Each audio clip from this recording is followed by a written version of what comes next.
Hey guys, live here with Mimi. What's up, girl? Hey. Welcome to San Diego. Thank you. Thanks for having me. Yeah, you bet. We are so excited to have Mimi with us. Mimi doesn't live where we live, so anytime we can get her to fly in, we get her here. And today we thought this was a perfect opportunity to get Mimi's inside scoop, basically. What was that? And Jess is also here as our moderator, and she's providing some nice background noise as well. Good morning, guys.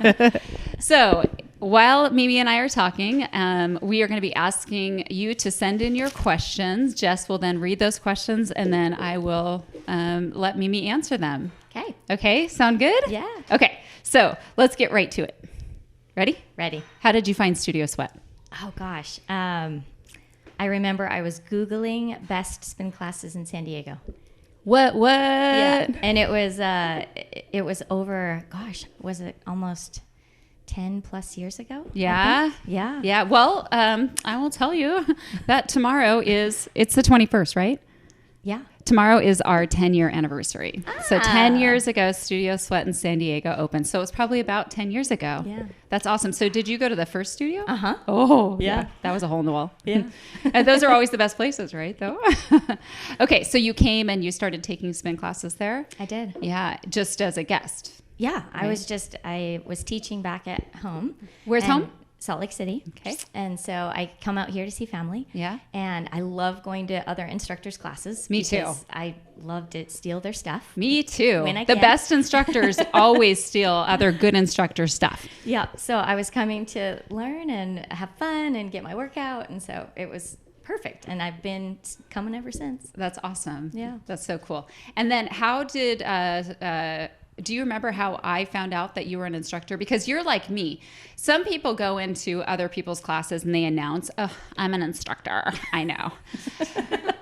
I, on the other hand, and I know this, that you did this, I tend to hide in the back. And if Brian's with me and he ever tells the other person that I'm an instructor, I'm like, dude, I don't want those expectations on me. Like, I want to You need to work harder. Yeah. I want to be back, and I want to be in the back of the class, like just kind of wallflower, you know? Oh, I like to hide in the back Yeah. and then I close my eyes. Yeah. Because that's the only, when I'm not teaching, I can close my eyes, just listen to the music. And so, yeah, I totally hide. Soak it in. Yeah. Yeah. I think it was, how long was it? There's some dog chaos going on. This is Jess's dog. He's a baby. He's Simba, for those of you that can see him. Anyhow, this is the beauty of live streaming. Things like this just happen. So how long was it before I knew you were an instructor? I think it was a while. Yeah, a couple years maybe? A couple of years because I just kind of laid low. And then went to all different instructors' classes, you know. So it maybe wasn't until we were in the other studio that then I think Brian asked me. He's like, you know how to ride to the music. Yeah, your form is really good because Yeah. we did notice that. Like I noticed that. But you know, people like you guys that are watching this at home, I'm sure you have really good form too. But Mimi's, it was beyond form. Like she was a beast. She is a beast, as most of you know. So, and then so Brian asked you. Yep. And then I remember you saying, "Hey, if I'm ever in town and you know, you guys want me to teach a class or something, let me know." And then so we took you up on that offer. Yeah. Learned what an amazing instructor you actually are. You truly are. Oh, thank you. And then we were like, dude, we got to take advantage of this. Let's see if the comrades like her. And sure enough, do you guys like her? Do you guys like Mimi? Yeah, I they hope do. so. They do. They love you. Okay. What is your day job? I'm actually a real estate agent. Oh, yeah? Full time. Commercial or Residential. residential? Yep. Okay. Do you like that? I do. I really do. It's, I mean, as soon as I'm done with my workout, I'm straight into the office. Yeah. So, yeah, So you love your job? I do. You know, what's so funny is that I always like say the one job I don't think I could do is a real estate agent. Really? Oh, I adore it. I mean, Yeah. No, you have to, I think, to do it. What is it that you like about it? you know, my favorite is when I find people their space. You know, they walk in and they just feel it and they go, oh my gosh, this is it. You know, do whatever you can to make this ours. Yeah. And that's super fun. And then, being involved. I'm close with my clients. And so you have to be. Yeah. I mean, I got to know what they love and what speaks to them. And so then I love being part of their lives after they move in. So it doesn't end. Yeah, I'm at baby showers, and that's really fun for me to see. Them bringing their baby home and their kids enjoying the space and all of that. But let me tell you why I think it would be such a hard job for me, or a job that I don't think I would really enjoy. You have to be. It is such a big decision. Yeah. When you're purchasing a house, yeah. that you have to be at your client's beck and call. If a house hits the market, especially in a seller's market, if a house hits, I know this isn't a vlog on real estate, but if a house hits the market, you have to be there. You have to show them like right away. You can't miss an opportunity. That means you might be at the park with your kids, but you got to go. Yeah, I carry my computer with me everywhere. Yeah. And my husband always teases me about it. But I mean, even here, I have somebody covering for me back home. But absolutely. I was doing real estate all this morning. Yeah. So I knew that, I would have to get in what I could so I could give my hour here. Yep. Because we got to the rest of the day. I know. Then I'll be back at it. But awesome. I don't mind it because I think I love what I do so much. And then you must. That's awesome. It comes, in waves too. Like there are times where we're really busy and then it slows down a little bit. Yeah. And you just have to not kind of freak out during those times and really appreciate them. Yeah. So your husband, patient man? Very. He must be, because Yes. I think that you have to be a patient man to be married to a real estate agent. Oh, that's better. That's better light. Thank you. Sorry, I meant to turn those on. No, he's great. He's so supportive. Through Awesome. it. Has been forever. I mean, we've been married almost 20 years. Woo woo. Yeah. Congratulations. So, he's been fabulous. What's his name? Corey. And do you and Corey have children together? We do. We have Tell us about your children. Adam. He is a freshman in high school, which I really can't believe I have a high schooler. I don't know. You guys get it. It's like it goes. Those of you that have littler kids, it goes so fast. I have teenagers, and it's like, wow. Oh my gosh! I think in 3.5 years he's gone, Mm-hmm. and that's crazy to me. And then we have Violet, and Violet is 8. I love that name. Oh my Yes. gosh, that's so cute. So, and she is hair on fire all the time. Oh, yeah. Like just goes. Is she the younger? Yeah, she's 8. And what did you say your son's name is? Adam. Adam and Violet. Adam and Violet. Okay. And they're 14? 14 and 8. So we 8. spread them way out. Yeah, 6 Yeah, years you did. apart. Okay, wow. That's all we could handle. Yeah, no, I mean one for each hand, like one hand for each parent, right? After that, I don't even know. I don't know what they do. When I had my third, I will tell you, I was like, what the heck? It just pushes you over the top. I barely survived. I'm still trying to survive it. Okay, great. Do you have a question, Jess, or do you want me to keep going? You can keep going. I do have a few already, but Okay. Let's talk about spinning. Okay. What is it about spinning that you love? Well, I guess I really wish I was a good dancer, and I'm not. But I do feel like I can dance on the bike, Yeah. to the beat. And so that probably is what drew me the most. Was I love to sweat. I love to get a good workout. Yeah. I'm a terrible dancer. Oh, spinning, like that's the perfect. But you clearly hear beat. I know you hear beat because Yeah. I know who doesn't hear beat, and you are not one of those people. As a matter of fact, I think you are one of the best studio sweat instructors when it comes to using music. Everyone's fantastic, don't get me wrong, but you can tell you just innately understand music and how to relate it to at least a spin class. Mm-hmm. And so let's talk about that. Let's talk about, is it innate or do you take the time to know those songs? Because the last class I took with you, I was like, because I'm like you, like I want to know my music. Yeah. And I want to know how to use it to build up and drop down and blah, blah. So the last class specifically that I took with you, you clearly knew every pickup, drop, everything in that song and used it perfectly.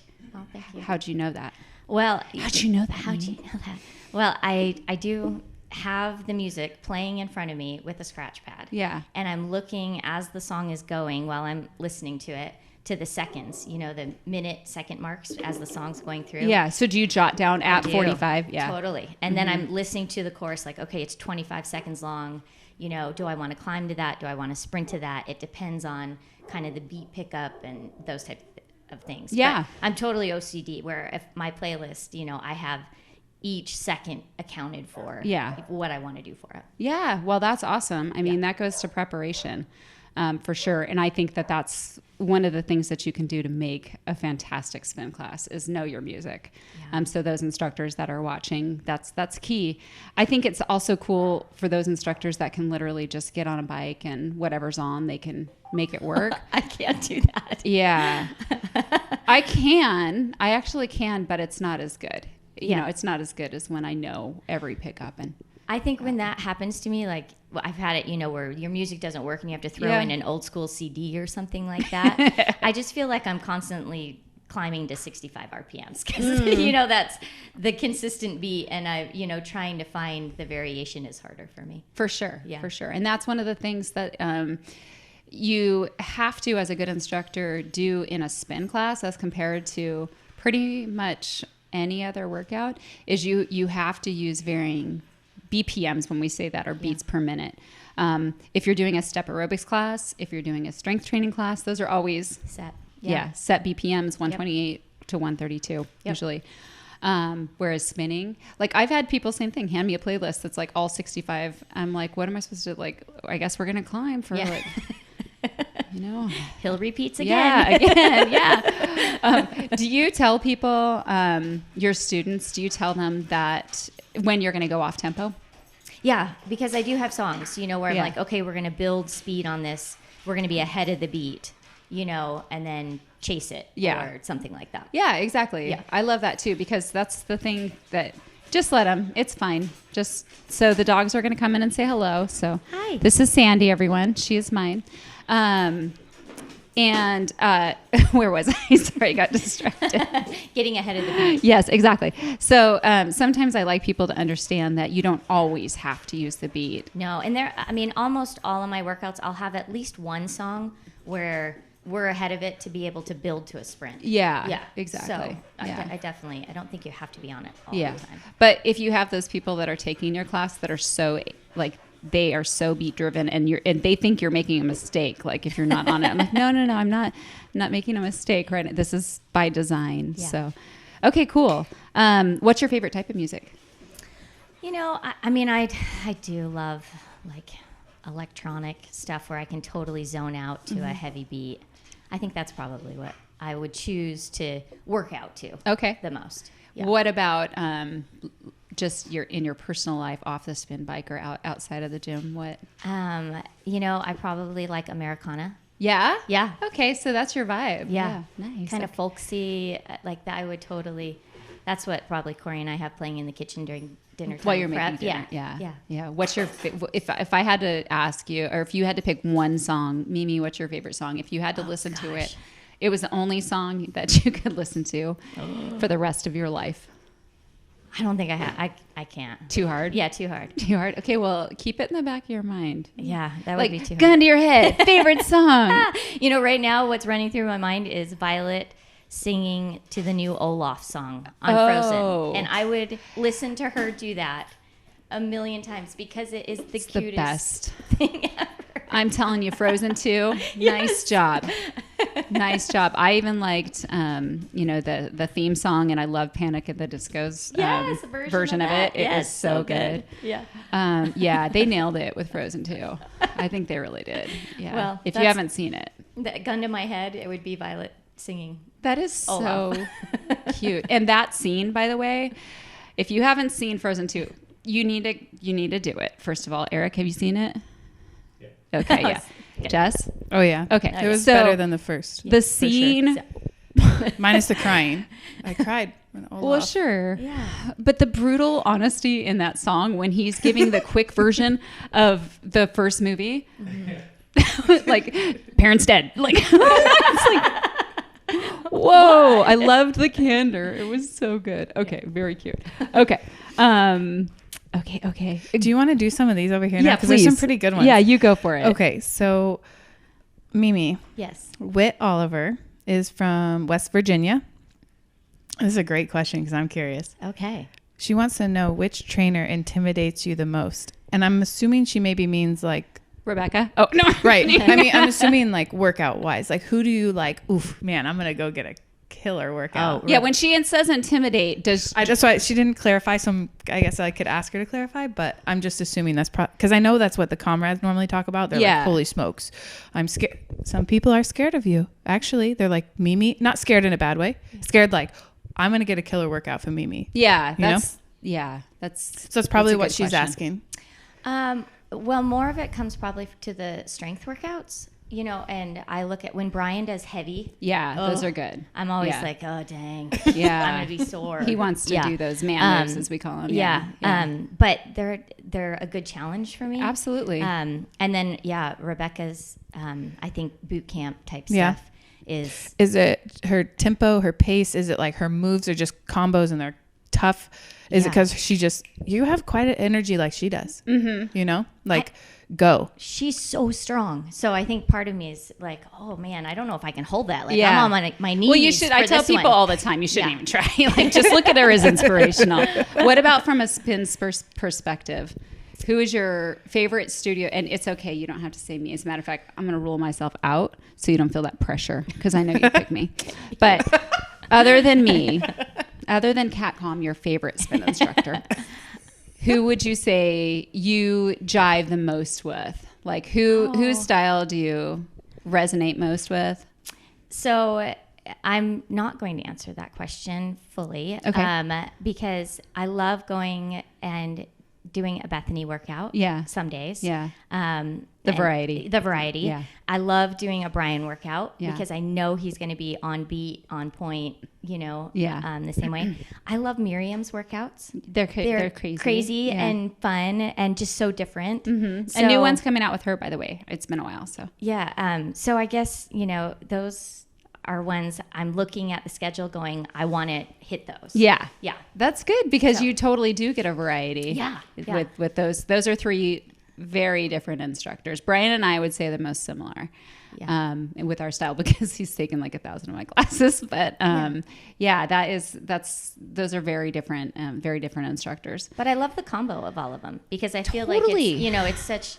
then you're not in the same thing all the time. Yeah. And so, I don't have a favorite. Have you tried Jessen? I haven't. Oh, yeah. I was just going to say, I was like, I didn't even make the vote. And Mimi, you're like one of my favorites. There's too many. I haven't been. Oh, try it. Yeah. I haven't done yet. I'm like you. Her classes are great. Yeah. Her classes are, Jess is one of our newer instructors, but like Wednesday night, I don't like to work out at night, but I had just come off the mountain.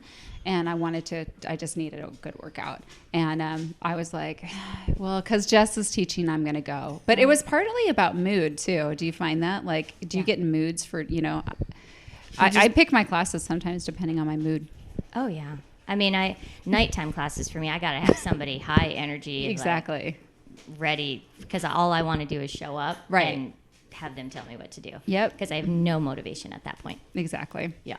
All right, Jess, you want to go again? So I also have a question from Ashley, which Ashley said she just recently had a baby. And so she's just curious at what you think would be her best route to getting back into fitness. Little bits. Yeah. Just small increments. I mean, I remember after both my kids, just getting out. I first started with walking, just make sure my body could handle it. Right? Yeah. And then honestly, I loved a rollerblade. And with the jogger, you have something to hold on to.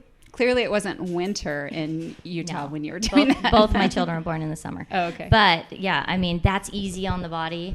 And then when you feel like you can sit in the saddle, you know, the 20-minute spins, start there. Yeah.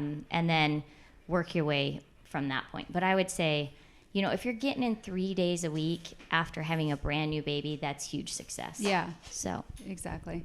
What about from a nutrition standpoint? Do you want to talk about nutrition? Sure. What are your favorite tips to give people, whether they're postpartum or just in general? Yeah, because that's always a question that's on here. Is what do you eat? What do you eat before workout? After? What's your go-to snack? You roll through your nutrition, your daily wrap-up. And I'll just put the mic down and let you go. Yeah. You know, I never miss breakfast, ever. The intermittent fasting does not work for me and for my workout schedule. It's just, especially if I'm teaching a 2-hour block, there's no way. So I am almost always starting my day with a bar of some sort. The macro bars are some of my favorites. Those are your fave? Yeah, they're easy to digest, and I feel like they're a good amount of nutrition before class. How far in advance of class do you eat those, or do you eat in general? Because I need an hour and a half. Oh, yeah. I'm like 45 minutes, half Okay. hour. Pretty close. Other people can, like, we love to use AJ and Brian. They can eat a burrito walking through the door and be just fine. I would so hurl that up if I did that. I could not do that. Bars I can do. You know, if it's a weekend and I'm going to have eggs and an English muffin, I need at least an hour before something like that. And then, you know, if I know like a long run before a spin class, if I'm racing, I'm going to go 2 eggs. I'm going to do half a cup of oatmeal. I mean, I'm doing something totally different. Than my day-to-day. Fueling up, my favorite lunch is brown rice, spinach, and chicken with a little bit of balsamic dressing. Simple, and it's just what I love. I love coffee. Me too.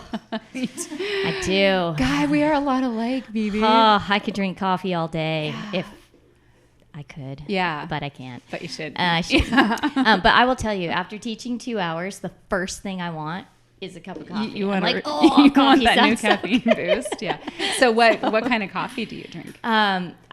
I really don't care. As long as it's not gas station coffee, I'm okay. So do you like black coffee, or do you like lattes, espresso, Americano? Americano. Cappuccino? No, Americano with an inch of almond milk is my favorite. Okay, so you like it strong. Yep, I like it strong.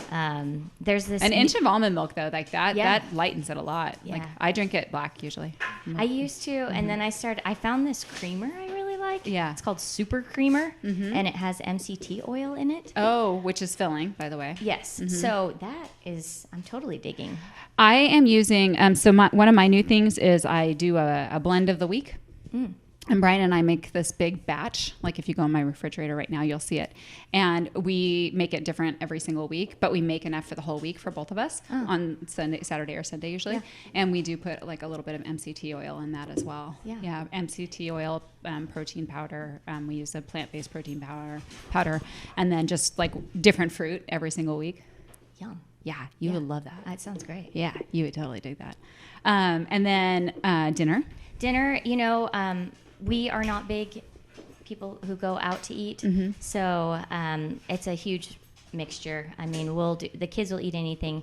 I do eat red meat. I don't really like ground beef, but yeah, we'll do, you know, salmon, and I usually almost always have a protein, you know, old school 50s style, you know, like protein, a little carb, and a vegetable. Yeah, same here. Yeah, that's what we're doing. And your kids have grown up with that? Yeah. That's great. Yeah. We eat at the dinner table every night. Good for you. It doesn't matter, because both my kids are swimmers. You know, it doesn't matter if we're maybe rolling in at 7:30, depending on practices.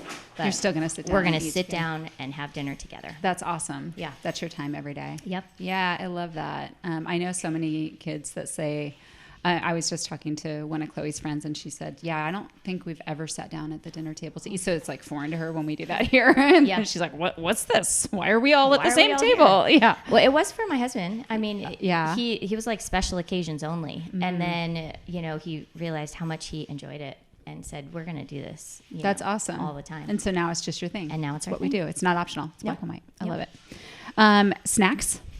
Snacks. I'm not a big snacker. Occasionally I'll throw in an extra bar. Or fruit. I mean, if I'm going to snack on something, it's probably fruit. Or coffee. Totally coffee. Totally. So are you a 3 meal a day type person? Yeah, with maybe one more thrown in. Yeah. Like a little snack or something? Yeah. Yeah. I think you got to do what works for you. The whole, you know, there are a lot of people who have found success with the 5 meals a day, 5 small meals a day. I'm not one of them because for me, and we seem very similar, like I'm hungry all the time. Like if you're only going to give me a little meal, like I'm already thinking about my next one. Yep. And so I end up feeling hungry all day long. I'd rather have like the 3 more substantial meals and feel full. Yep.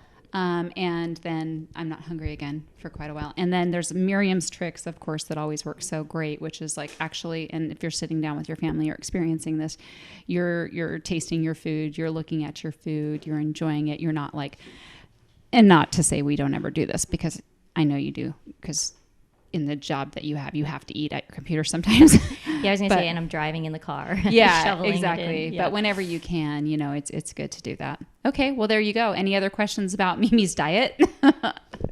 No, there's not more about your diet, just more now. They want to know, which I know that I believe I used a photo from a marathon you ran in, but that's what they're asking. If you have ever run in a marathon or any type of triathlete, whatever, have you done any of them? How many? What was your leading up to training? What was your best tool? So way back when I was a triathlete, and so I've done 3 full Ironmans. I've done a lot of half Ironmans. Honestly, I didn't count. Smokes. I used to, the Oceanside one was one of my favorites. So a sprint try is like, so cute. No, I mean, here's how I got into it though, is my dad did his first Ironman at 60. And no way. Yeah. And my sister and I were both like, oh, I guess we better step it up. Yeah. So we started racing with my dad. And so it was my dad. Did you know that Rebecca, that's how she started? It was her dad as well. Oh, I didn't know that. Yeah. Yeah. Well, it was so fun. We did the Frankfurt Ironman all together, which was super cool. What an experience. Yeah. So it's in the family, huh? Yeah. But I don't have time to train for Ironmans anymore. Yeah. And I really don't like to swim, if I'm totally honest. So it's funny, both your kids are swimmers. Though, I know. I married a swimmer. I mean, Corey was a collegiate swimmer. It's not that I just don't like being cold. Yeah, I don't either. That's the only thing. But you live in Salt Lake. I know. It's just in the water. So after, let's see, Adam was about 2 when I did that Frankfurt one. And then I did another St. George one. That's one way to get your baby weight off. Okay, so Ashley, train for an Iron Woman. Okay, that'll do it. I guess he turned 3 while we were there, but and I felt like I had time to train, when they're little like that, just because you get bigger blocks. Yeah. And then with Violet, with 2, there wasn't a way that I could do it very well. So then I just went into marathoning, and she just went into marathoning. Well, just it was in my mid-30s-ish, where I actually became fastest. And my claim to fame is I won the local marathon in Salt Lake. Are you serious, Mimi? I did not. The things you learn when you do these trainer talks. Yeah. Wow. That was the Deseret News. It's a smaller one. It's not. What how many years ago was this? Isn't this bad? I don't even know. I think I was like 35. I always based it on my kids. How old were your kids? And then you can do the math. Everything to me is like, oh, Quinn was 3, so therefore. Let's see. Violet was probably 6 or 7 years ago, maybe. Okay. She was pretty little. What was your time? Do you mind if I ask? And was it hilly? Because that totally matters. Yes. I mean, we were coming down and up 2 canyons. Jeez, that time, it wasn't my fastest time. That time was a 3:06. Yeah, but it was hilly. There is such a big difference between, doing any sort of running on a nice flat surface or with very few hills as compared to doing one. Like here locally, there's this Rancho Santa Fe. It was the first half marathon. You make me feel like that was nothing, but to me it was a big deal. That's a big deal. It's not that you are making me feel that way. Marathons are big deals, yeah. My insecurities. I have never, ever made it to the end of a half marathon and wanted to turn around and go back. So it's not on my bucket list actually to do a marathon, but that was so hilly. And then I've done others that were just flat, and the times were completely different, even if I was in the same shape. So yeah, the ones in Salt Lake, you're at altitude, right? So you have to factor that in. Now I'm training there, but what is the altitude where you are? It gets over 5,000. Yeah. So then when I go to Boston, because I've run Boston a couple of times, I always feel like, oh, there's so much oxygen in the air. Oh, it feels great. So that's what I was just telling Jess the other day. She's just like, that night that I took her class, I had just come down from 7,000 feet. Yeah. I used to live in Lake Tahoe. And I worked out really hard when I lived there. And so I experienced what you experience all the time. So the base in Tahoe was 6,500 feet. And so we'd come down to the beach, the Bay Area. I remember one time we came down for a family reunion, and my husband and I were literally running laps around people. We're like, come on, let's go guys, let's go. I know. And I took her class. This is great to talk about because it's heart rate training. first of all, when instructors take other instructors' classes, it's really harder for us to get our heart rates up because we're not talking. We're not talking. Absolutely. And when we're talking, that is our exhale, like 3, 2, 1. Like, and I've been doing that for 10 years. So anytime, are you like that when you take other instructors' classes? Your heart rate, it won't go up, right? Not nearly the same as when I'm teaching. Right. And then, so between that and the fact that I had just come down, I literally had just dropped down off the mountain, kind of thrown my stuff, and then went and took her class. And my heart rate, even like, I was like full on like drenched and I couldn't get it. I spiked into the red at the hour in, and I had to like run as hard as I could for 90 seconds to be able to get it there. Yeah. So do you find, how does that affect your workouts and your training? And well, when I come here, yeah. I mean, I just have to know that, one, I'm going to feel like I can just be there for forever. And it's going to take my heart rate so much longer to get where I'm used to having it work. Yeah. When I'm teaching in Salt Lake, I can hang in the 170s pretty regularly. Yeah. And the low 170s. But when I first come out here, I'm like, if I make it to 165, I feel like a superhero. Woo! You literally gave it your all. Yeah. It doesn't mean that you're burning less calories or doing, any less than you would up there, though. That's what I try to tell people too. It's like sometimes heart rate training is a little distracting. It's fantastic, but there are certain times where I find it like, just do the freaking workout. Well, on Mondays and Tuesdays, I try to not do heart rate training in any way. Monday, I don't teach on those days. And so my favorite, if I'm going to be inside, are the rotating stairs. And I put on a podcast that I want to listen to. Nice. And that's a distraction right there. Yeah. It's like, dreamy. I mean, I look forward to that workout so much. That's her free day. Remember, Jess, like we were talking about, like that's your free day. Like I don't pick what I'm doing one day a week, I just do it. Just do it. That it's so, I love to listen. I love to not be focused on my heart rate or cueing or anything. And so I still look forward to the workout, which I think is really important. Yeah. It can't be like I'm dragging myself to the gym. Yeah. What is your favorite workout? I don't know. I mean, sounds cheesy. Gun to your head. Yeah. Gun to my head. Again, I'm going to be super cheesy. I love to hike with my husband. Yeah. It's a time for us to be outside, to talk with each other. So, we have a cabin and every day we are out doing that. That's awesome. Yeah. So if I can pick, for sure, that's what I'm That's picking. what you would pick. Yeah. What's your favorite traditional gym style workout? I'm always going to look at a spin class first. Yeah. Yeah, for sure. And then after that, I would look at some combo weight class. Yeah. But it can't be just weights. It's got to be, some cardio thrown in there too. Like a boot camp class or something like that. Yeah. But I mean, no offense to CrossFitters, not something like that style. Yeah. I want something a little bit more aerobic-y. Yeah, endurance, more endurance based then. Yeah. So you don't want to. You want to go to the beat regardless of what you're doing. Kind of. Yeah. I mean, it's kind of the truth. Yeah. That's okay. And you can't CrossFit to the beat. No. I would be. I mean, they'd play the music and I'd be like, "Come on, guys, squat." Yeah. 5, 6, 7, 8. 1, 2. They're like, "No, we've only done one. You've done 6. We've only done 1." Yeah, exactly. And kip. Okay. Very good. Okay. Jess, go ahead and sprinkle in another one if you've got one, and I'll pull up my next one. So another question is just what did you think was your best when you were doing marathons and everything? Did you find that using spin? Did you spin at all when you were? Oh yeah, I mean, I was only running 2 to 3 days a week. Okay, that's it. So that's what they want to know. Like, what was your other biggest tool? Like, was it a longer spin? Was it climbing? Was it mix? Cross training? That's a really good question. No. So what I find with runners is they run too much.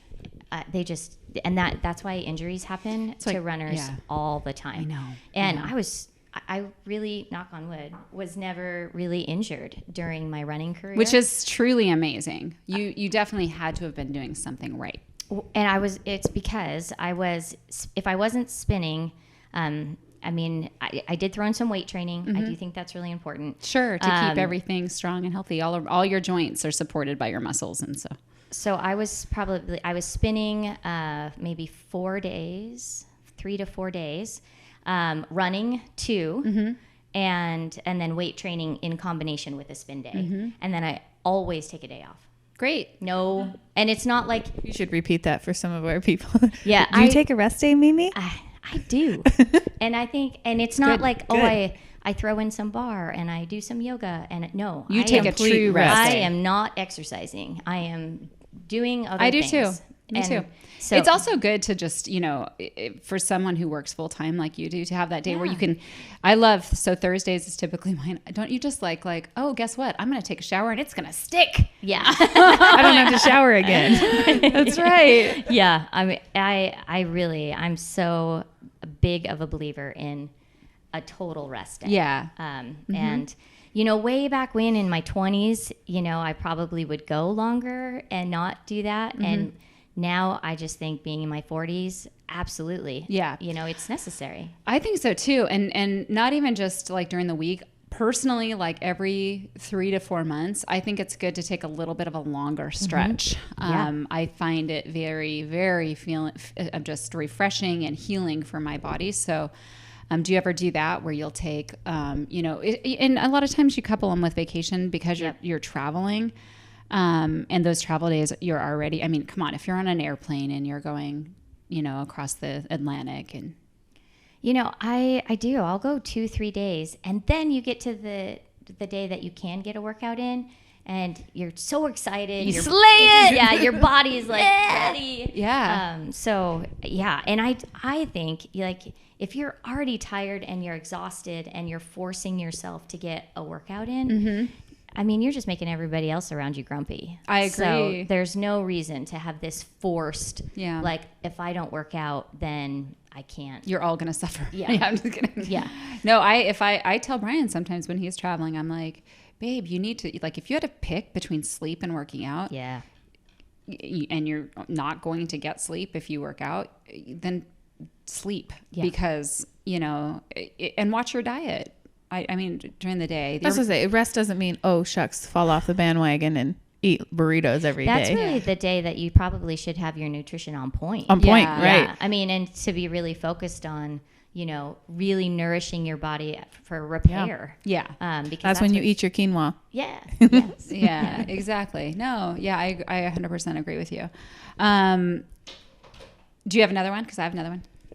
No, sorry. I'm just reading the comments. People really love you, Mimi. Oh, there's so many people. What's not to love? I would say some of it is actually just more comments of saying how much they enjoy your classes or your classes. They get a little nervous, but then they take it and they love it and they just feel like they're accomplished for the day, or how they think that you're a phenomenal, trainer. Oh, thank you. I'll say it's a lot more just comments of people saying, just because they don't get to talk to you or see you as much as, some of the other ones that are in town. And in your face. Yeah, they like it. Okay. Good. Mimi, this is a question we asked Bethany last time. Okay. And you have to answer this. I'm not going to let you get out of this one. One piece of advice you would give 25-year-old Mimi. Oh gosh. Good question.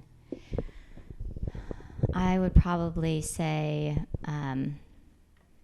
Frozen, let it go. Yeah. Let it go. My 20s, my 25, I was married happily, no kids yet.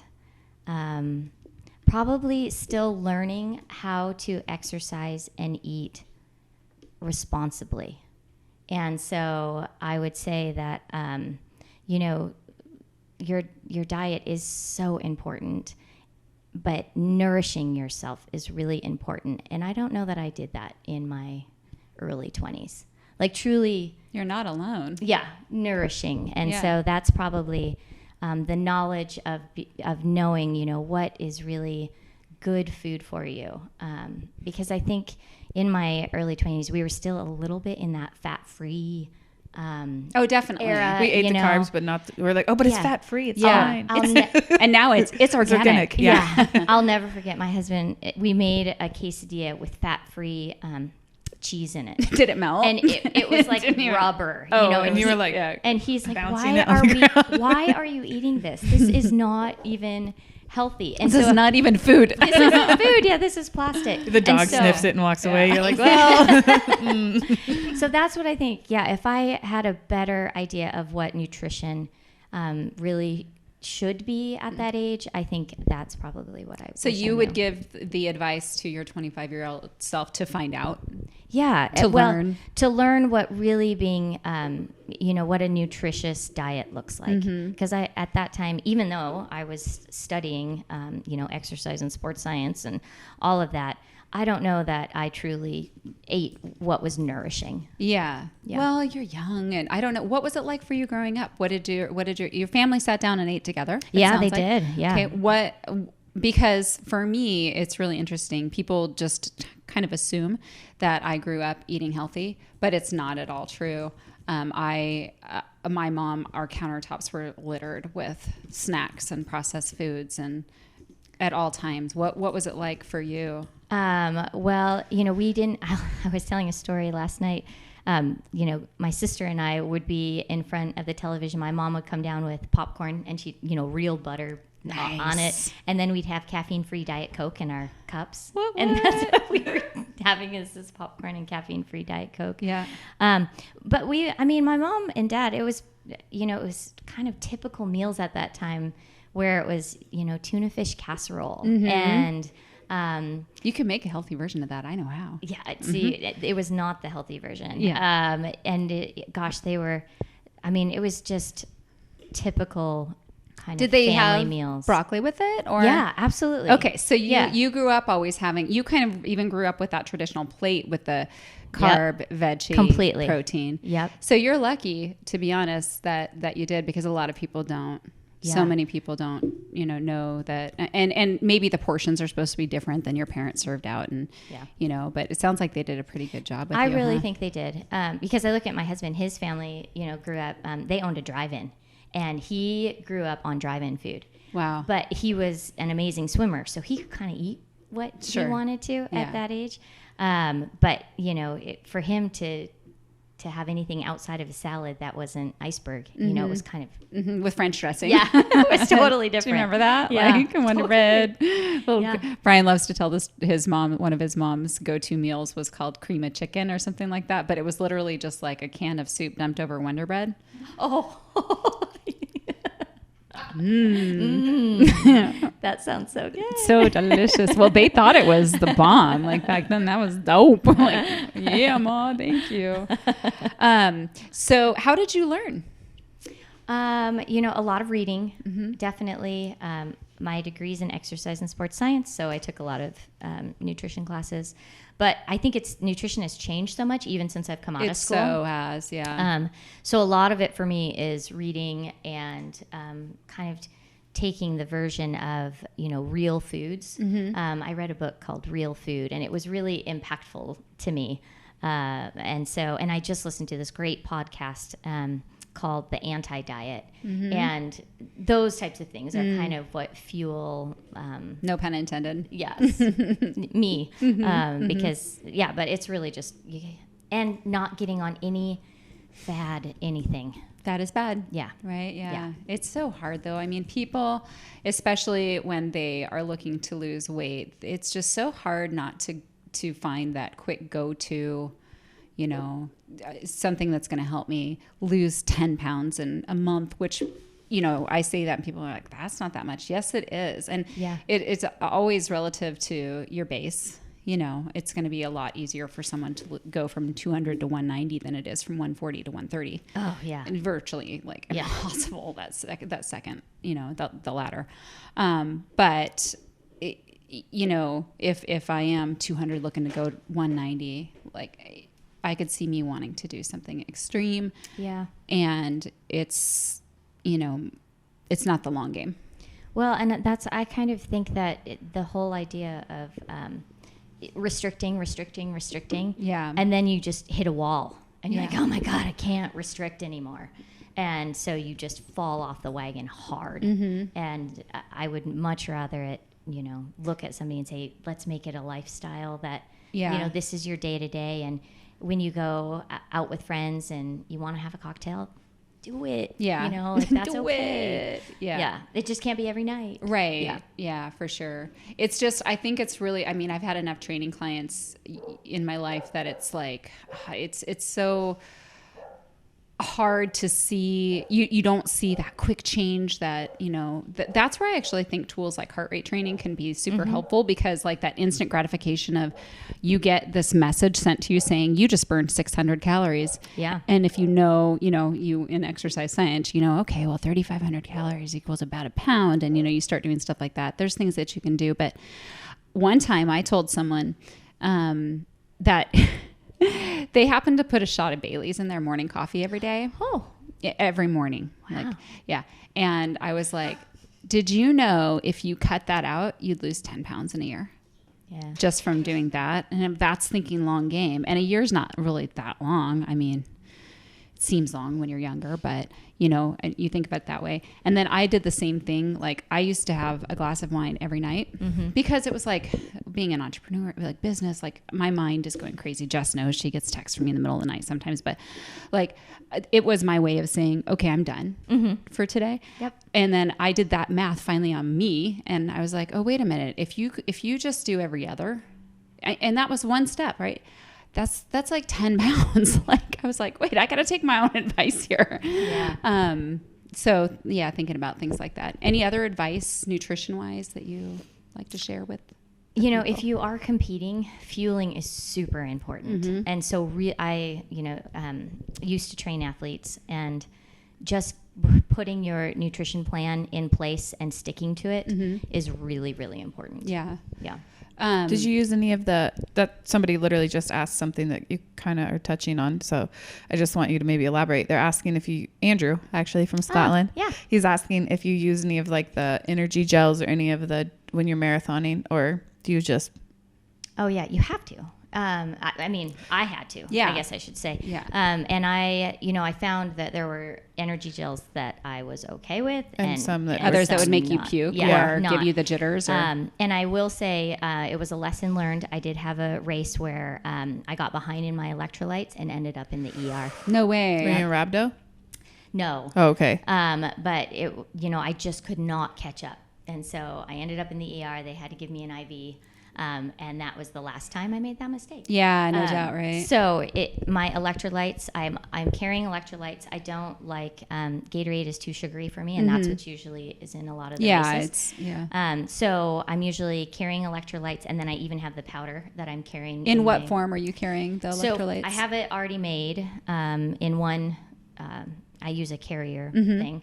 And then I have one that's in my pack that I can pour into water at an aid station. Okay. So it's a powder form. Okay. I like Scratch Labs. I really like this liquid IV, ironically, is what it's called. I can see why that one was attractive to you. Yeah. That one worked really well for me. Yeah. So they just sit with me well.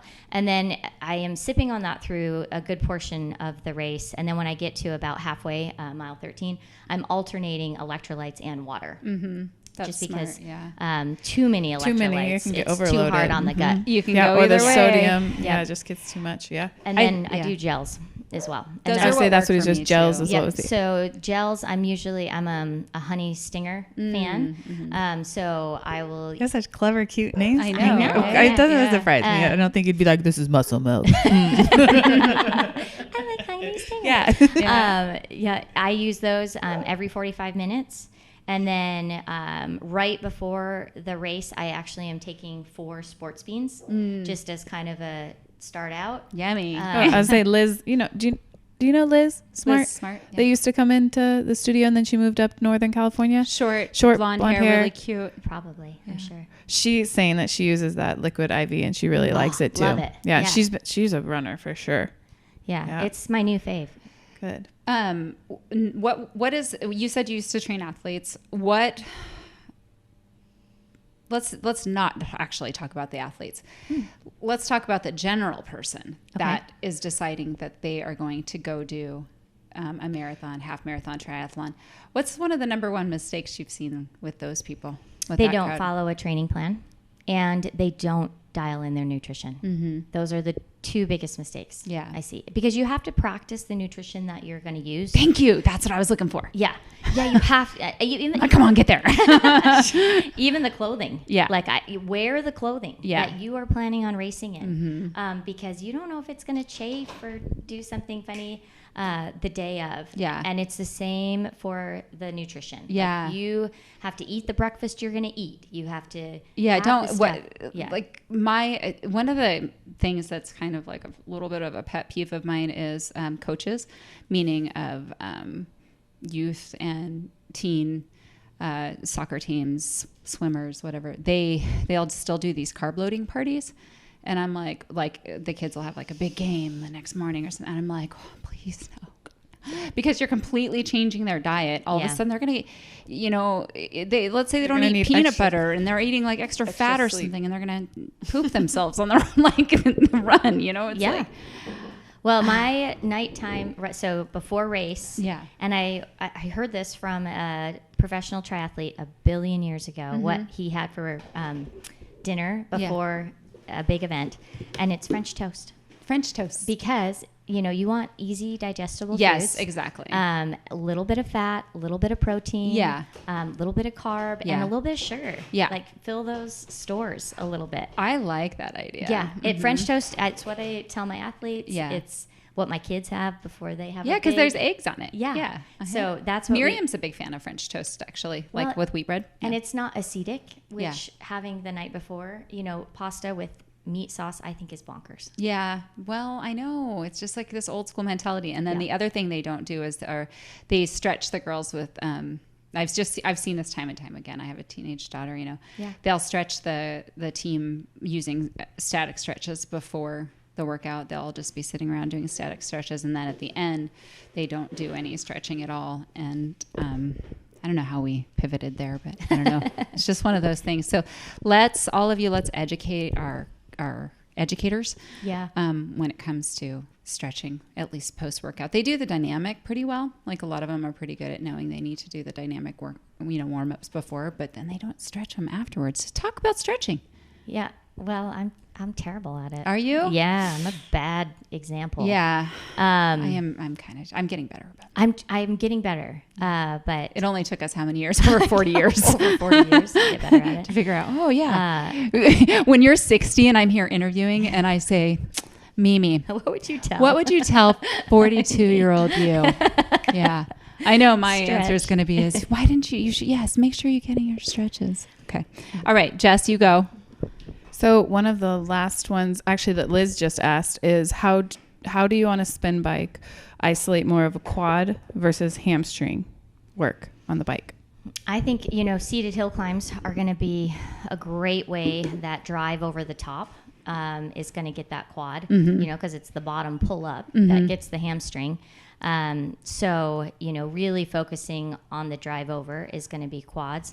When you're saying drive over, tell people what you mean specifically. So the drive over the top of the pedal stroke.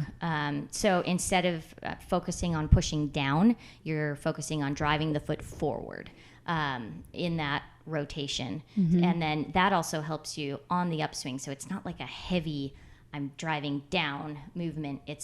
I'm using my quad to drive forward. And down. Forward and down. I always think of it like a clock, and I'll tell people, in like the case that you're talking about, you're really talking about the 12 to 4. Yeah. Right. The 12 to 4, push down, forward and down. Yeah. If hovering doesn't hurt your knees, that's a good way to get quad isolation and quad strength. So you could do some, heavier resistance with not the light, hovering, but heavier and kind of isolating the hips and just driving through that motion again. That will definitely get quad strength as well. And what about hammies and glutes? That's going to be your standing work, I think, and the upswing of the pedal stroke. So more like this, the actually starting even at 5. Like I know, again, going back to the clock analogy. Yep. So of all times that the leaf blower is going to be turned on. Eric, will you close that, please? So I tell people to dip the toe at 5 o'clock. So if you think about your clock, I'll tell them dip the toe at 5, dip the toe, then your heel's going to naturally drop. And then that pull, same thing like you were saying, though. It's not just like yank up, right? No, yeah. What is it? I mean, I guess I'm just always focused on the drive over the top, and then I'm pulling through with the hamstring. So I don't know that I have a terminology that I use. other, you'll hear me go up, up, up when I'm cueing, but it's really more of a drive through that bottom. Yeah, exactly. That's why I'll tell them at 5 o'clock, like start your backstroke at 5 o'clock. And then if you can think about almost like hitting every number, scrape it. And then it's that flip over the top quad. Yeah. I guess I will say scrape it up. Really focus on driving that heel toward the glute. And sometimes that helps. Yeah. Well, because that'll help. If you can visualize it, that's going to help you, with that backward motion instead of just the yank up motion. So that's smart. I like that. Okay. What was your, these are just those typical questions that I love to ask. Okay. What would you say your best failure is that turned into a success? Best failure. Biggest stumble, like anything like that you turned around? Well, I was a terrible waitress. I was so bad. That's so funny. So can't dance and can't wait tables. Oh my gosh, okay. I was so bad. I was a terrible waitress, which then ended me up as a lifeguard on the pool deck, which is where I met my husband. Well, there you go. See, that's serendipity right there. So why were you a bad waitress? Like, what was it that...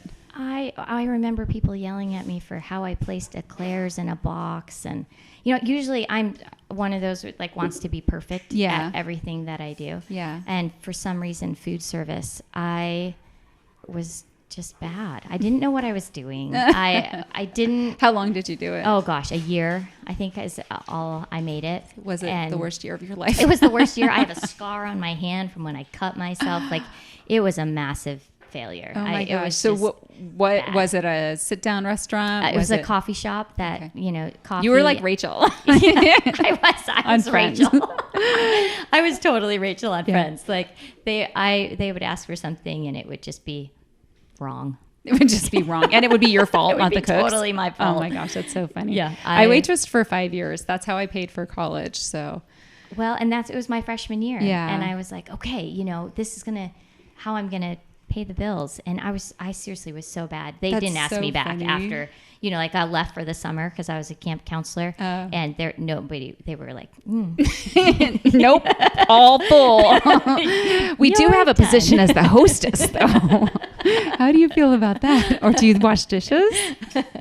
That's so I think everyone should work in a restaurant. I think so too. At some point in their lives. Like you should know because everyone goes to restaurants. So I feel like everyone, that's one of the pieces that, so my son has already worked in 3 restaurants. And so has my other son. And then Chloe is next. Yeah. They should know how hard it is. It's hard. So hard. Yeah. You have to be nice to people all the time. Check it at the door. You do. And you have to serve them what they want in a nice way. Yeah. Yeah, it's hard. We should. Obviously, I didn't do well at it. Maybe not. Well, it's not for everyone, that's for sure. But you ended up meeting your husband. I did. Okay. Last question, unless you have more, Jess. Not necessarily more. It's more of a couple people have asked, which is kind of to you, Kat, which then is to Mimi. They're asking if it's a possibility, one, if Mimi could do or another duo class. Have you done any of the 2 trainer classes? We should do it together. Yeah. Oh my gosh, okay, that would so that's be what they're fun. asking. If you would do one with now Kat. There you go. Okay. Perfect. And then that would be someone so else fun. asked about if you would do a list ride. How are you? Do you, like the low impact? Have you ever done list rides? No. It is Bethany just did one, and it kind of took her out of her comfort zone, but she did awesome. Yeah. What do you have to do? That's low impact, steady state. So you have to keep your heart rate underneath. Well, and I will tell you guys, let me just tell you this about Bethany's class. Just because it's a good platform to do that. Her heart rate is showing higher than it was because she was still talking quite a bit. A true list class, you should keep your heart rate under 80%. I just did a 10K because Andrew challenged me to this morning. And the goal of the 10K was not to finish as fast as I could. It was to finish as fast as I could, keeping my heart rate under 80% max, which is quite a challenge. And so a true list class, low intensity, steady state isn't 80% plus. 80% plus is it's moderate to high intensity. Yeah. Then you can base it off perceived exertion. When I watched Bethany's class back and I was looking at her perceived exertion, it was definitely lower intensity, steady state. So I think that I'll talk to Mimi about that. So we're not going to commit to it on camera here, but we can definitely talk about it. But we'll do the duo class. Yeah, that'd be great. That will be really, really fun. Yeah. So they love those tandem classes. I haven't done that yet. So well, me and you, baby, it's on. We've got her booked with filmings right now for this visit, so I think we'll probably have to do it next visit. But she's actually, how many are you doing tomorrow? 3. We're filming 3. So we've done or 1. 2, yeah. We're doing another 1, and then 2 more. So Mimi, I'll tell you guys what's coming. This is fun.